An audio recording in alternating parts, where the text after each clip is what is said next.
going to discuss 10 steps for effective communication in conflict. Is there any wonder that during times of conflict that we often communicate things to our closest partners we did not intend to project or even mean to express? A stray glance, an unintended tone, or even the volume of one's voice can totally negate any string of carefully crafted words that were intended to bring about peace. When we're in agreement with our partners, there's typically no problem with communication. You agree. Would you like pizza? Yes, I would. Sausage and mushroom? Absolutely. Would you like to have sex afterwards? You read my mind. We don't start having problems with communication until conflict starts to peek its thorny little head inside the tent. One person wants sausage and mushroom on their pie, and the other person wants onion and garlic. Who's right? Who's wrong? Humans are complex beings with a broad spectrum of opinions and needs, typically assigning right and wrong in conflict to those that are closest to us is counterproductive and just raises their defenses. Once the defenses are sounded, many people just give up because significantly more challenging for the other person to even hear what you're saying, let alone to reach any form of consensus. So no more good, bad thinking, except for maybe onion and garlic on pizza. That's just wrong. And I'm a doctor. I'm just kidding. So you may be asking if the goal of a conflict or argument with a partner is not to win, what should the goal be? Well, that's a very good question. To be successful in relationships and conflict resolution, our goal should be to respectfully bring our needs to another in a manner that they can actually hear them and to be invested in each other collectively getting our needs met. How do we do this? In 10 easy steps. 10 easy steps that few people use or even know because our culture does not do a good job of teaching them. Before we review these 10 steps, though, let's take a look at the strategies and styles most people tend to use in conflicts and where the process typically goes awry. Probably the biggest mistake people make in conflict management is that they tend to use the same two strategies in every conflict they come across. So they treat their spouse in the same fashion they address conflict with an adversary in the courtroom. Hint, that doesn't work. To get started, let's take a look at strategies that people tend to use in conflict situations. To do this, we have to consider conflict in relation to two important axes. The first axis is the relationship you have with the person in which you're engaged in conflict. This relationship runs along a continuum that ranges from those relationships that are in high importance to you to low in importance. For example, an important relationship for you might be a life partner or a child. Hopefully, these people are more important to you than a random caller seeking to steal your identity. The second axis represents what you are protecting or advocating for in the conflict, which we'll call the goal. The goal is also on a continuum ranging from high in importance to low in importance. An important goal might be where you invest your 501k funds, and a lesser goal might be what you have for breakfast. This is the playing field on which conflict strategies are played out. First, let's break a myth. Compromise is highly overrated. What do you think of when you think of resolving a conflict equitably? Well, if you're like most people, if your first attempt to resolve a conflict doesn't work, you're likely to default towards compromise, or what we call diffusion, as you try to diffuse the situation. This style is where we come together as equals to seek a mutually satisfying resolution. Functionally, you stand on equal grounds, then there's this arbitrary split down the middle that is imposed. People learn this style of conflict management by hearing advice and reading ideas such as, life should be fair. On this chart, diffusion just kind of hangs out here in the middle and doesn't really give us much information about the relationship or your goals. And we need feedback about our relationships and goals. Diffusion is kind of ambiguous for situations primed with ambivalence. If you think about it, if you always compromise, you never get what you really want. Also, when people always compromise, they eventually say things like, I feel like I've had to compromise my values, professionalism, or goals. All of a sudden, compromise does not sound like the end-all be-all that some make of it. For sure, there's a time and place for compromise, but before we talk more about this strategy, let's explore other styles and strategies that people tend to try first. The second style we're going to discuss that some people use in conflict is called deference. This style is where we defer our needs in order for someone else to get what they want. Functionally, we put ourselves in a one-down position where one party is here and we're ranked lower.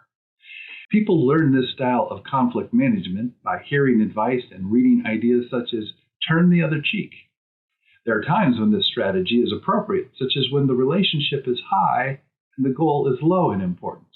For example, if you're going to make a salad for dinner, but your partner asks, "Can we have pizza tonight?" They are important to you, and you really don't care what you have for dinner, so deference is the appropriate strategy.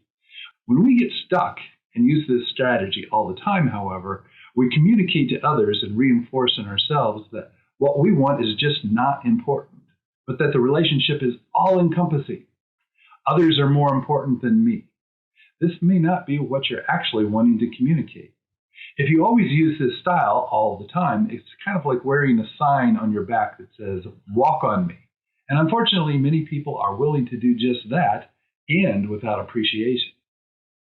The third style of conflict we're going to discuss is called detachment. This style is where we disconnect from the other person and move away from the conflict. Functionally, one person is here, and the position that we take is, "Hey, I'm out of here." People learn this style of conflict management by hearing advice and reading ideas like, "He who fights and runs away lives to fight another day." There are times when this strategy is appropriate, such as when the relationship and the goal are both low in importance. For example, if you're driving down the road and coming up to a car who's moving slower than you are, you turn on your signal to pass, and someone you don't know in the passing lanes just speeds up to cut you off. Is it really worth chasing them down, flashing your lights, and playing bumper cars with them? No, of course not. You don't know them, and it's not important for you to be ahead of them for 45 seconds until you can pass the car and move back into the driving lane. When we get stuck in this style and use it all the time, however, what we communicate to others and reinforce in ourselves is, "Yeah, I have no real goals, and I don't even care that much about you." This may not be what you're actually wanting to communicate, and it tends to kill relationships over time. The fourth strategy that we're going to discuss is called dominance. This style is where we assert or even force our will over the will of the other person. Functionally, one person is here, and the position that we take is one up over the other person. People learn this style of conflict management by hearing advice and reading ideas such as might makes right. There are times when this strategy is appropriate, such as when the goal is high, but the relationship is low in importance. For example, if you're about to have a nice romantic dinner with your partner and your phone rings, when you answer it, it's some salesperson describing the virtues of a used car warranty. But that's never happened. You don't know them. They just want your money, and they're pulling you away from quality time with your partner. So you say, "No, thank you." Because they're a trained salesperson, however, they will say something like, "Can you tell me why you're not interested?" Because they want you to state your objections so that they can counter and close for the sale. It's okay to say, "I said no. Put me on the no-call list." When we get stuck in this style and use it all the time, however, what we communicate to others and reinforce in ourselves is that, yes, my goals are important, but I don't care that much about you. This may not be exactly what you're actually wanting to communicate and is another relationship killer. The fifth conflict strategy we were going to discuss is called declaration. This style is where we actually do come together as equals and seek a mutually satisfying solution. Functionally, we stand on equal ground with the other person and walk through a process intended to get our needs met for both parties. People learn this style of conflict management by hearing advice and reading ideas such as all men and women are created equal. There are times when this strategy is appropriate, such as if the relationship is important to you and the goal is also important to you. We need a process to administer to preserve both. As we noted, declaration at its core has the idea that resolving a conflict, two parties will come together as equals and seek a mutually satisfying resolution. Most people surveyed indicated that these steps were their first choices in resolving conflict. In reality, though, these steps are seldom actually used in the process for resolving conflicts. I really truly believe that most people, when they speak of compromise, or in our case, diffusion, they're actually envisioning this process, but somehow fall short. So if declaration is so wonderful, why is it that no one uses it? Well, we fail at declaration not for want of motivation or commitment. We tend to fail at it for two basic reasons: lack of time, lack of skills. Declaration is just a more complicated strategy for resolving conflict. Deference requires just one step. Sure, have your way. Detachment, just one step, usually in the opposite direction. I'm out of here. Dominance requires just one step, usually on other people's toes. Boom, my way. Diffusion takes one, maybe two steps at the most. You come together as equals, but then there's this sterile, arbitrary split down the middle, devoid of any real consideration of people's goals or the relationship. Let's all just be nice and agree to share equally. In contrast, declaration requires 10 steps. In a busy world, it's just a hell of a lot easier to defer, detach, dominate, or diffuse the situation. The second reason that people struggle with effectively implementing declaration is because there are 10 steps involved and no one seems to know what they are. Our culture has not done a good job of teaching us how to come together as equals and seek mutually satisfying resolutions. When our culture is in conflict with another culture, we tend towards dominance or detachment. If the process of declaration is more complicated than other strategies, we don't know what the steps are, other options are easier and readily available, is there any wonder why we seldom actually use this option, even though everyone says it's their first choice? When you find yourself in a conflict, but the relationship is important to you and the goal is important, your best chances for resolving it in a positive manner is by using declaration. But what of these 10 goals? Well, get some paper and a pen to write these down, or better yet, like this video and follow this channel to play it back whenever you like. That's a good idea. Step number 1, recognize early that there's a conflict.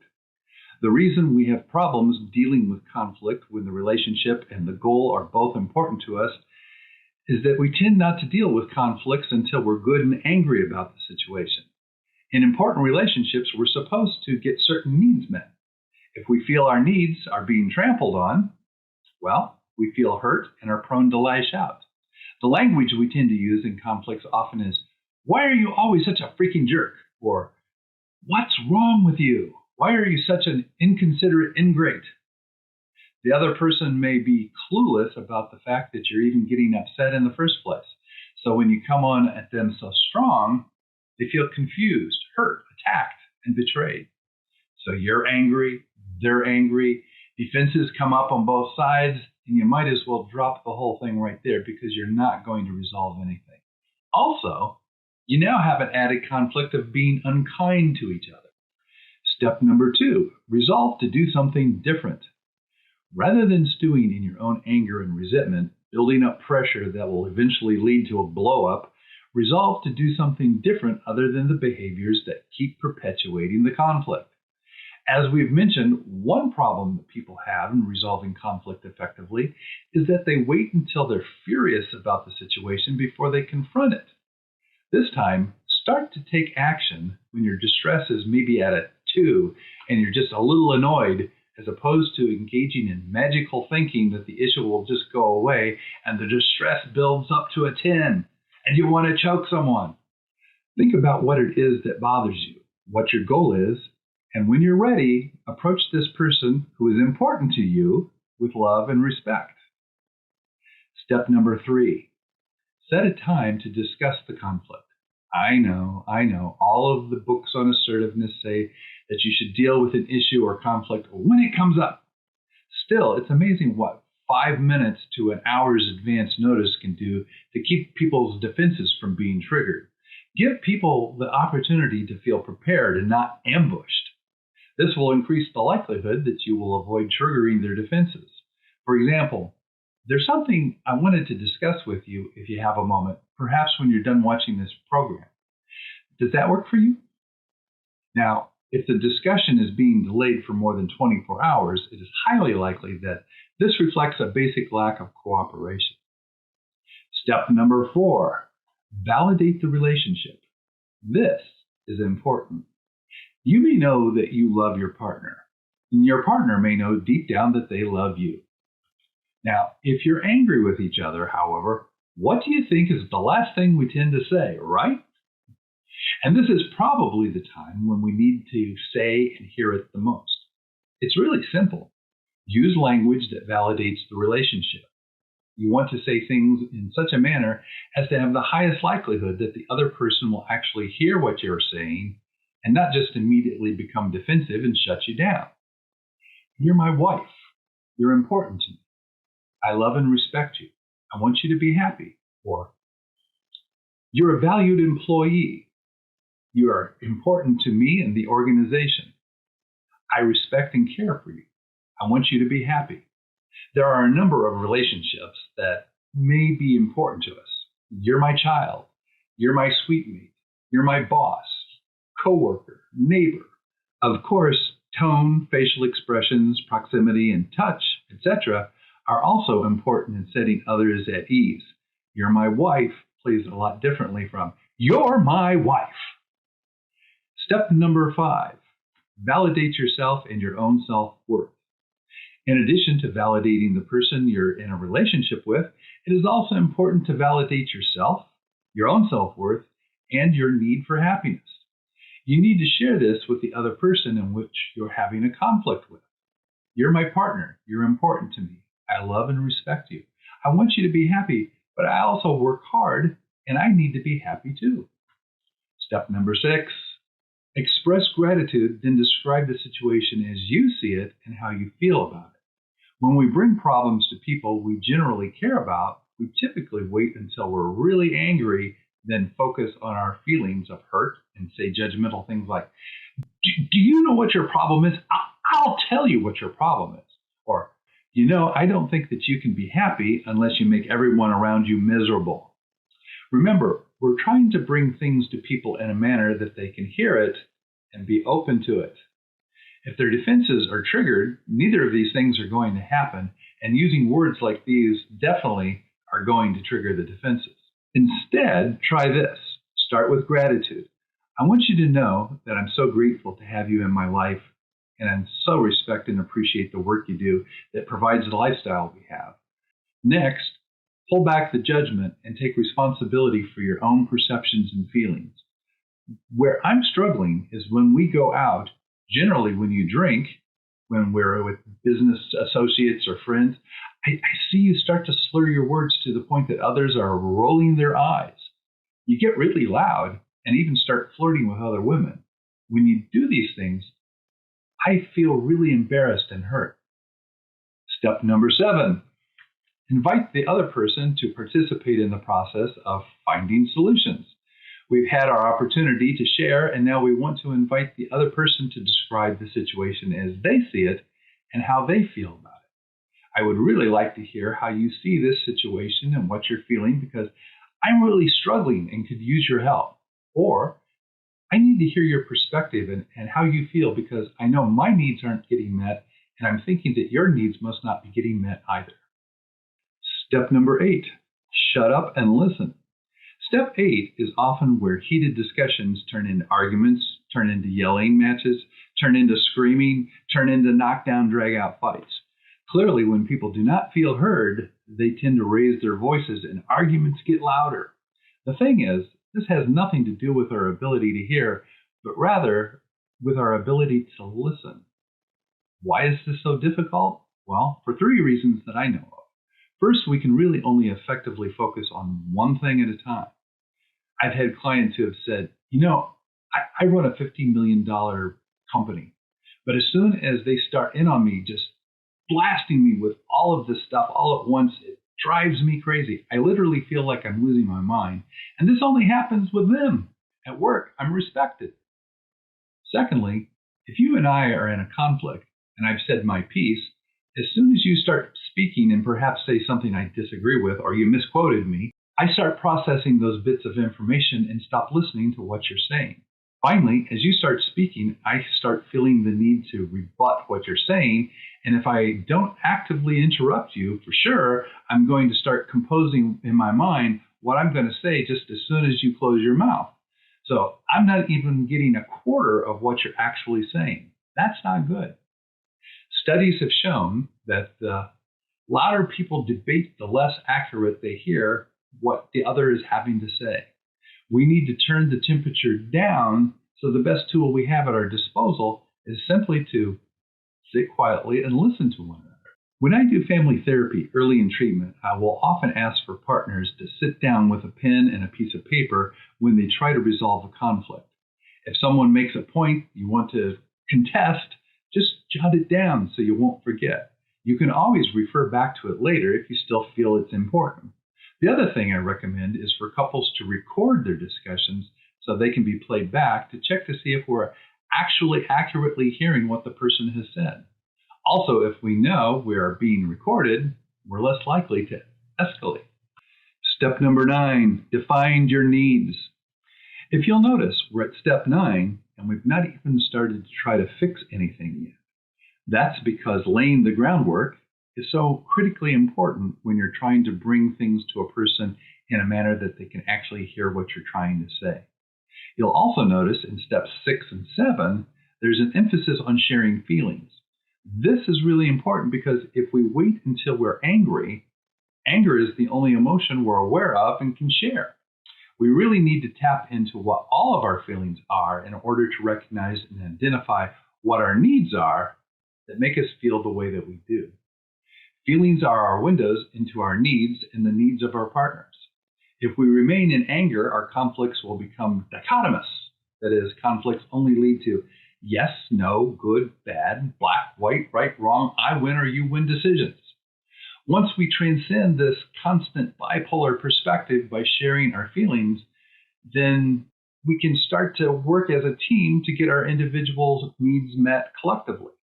This is where we can begin to resolve the conflict. Step number 10, seek a mutually satisfying resolution. So we have finally reached the decision and action phase. We're just talking about how we want to avoid the black and white arguing trap, but how does this actually work in reality? Well, I think the best way to explain this is by giving an example. I was working with a young couple in my private practice recently, and these two wonderful people came to me on the verge of getting a divorce, wanting to try a last-ditch effort to save their marriage.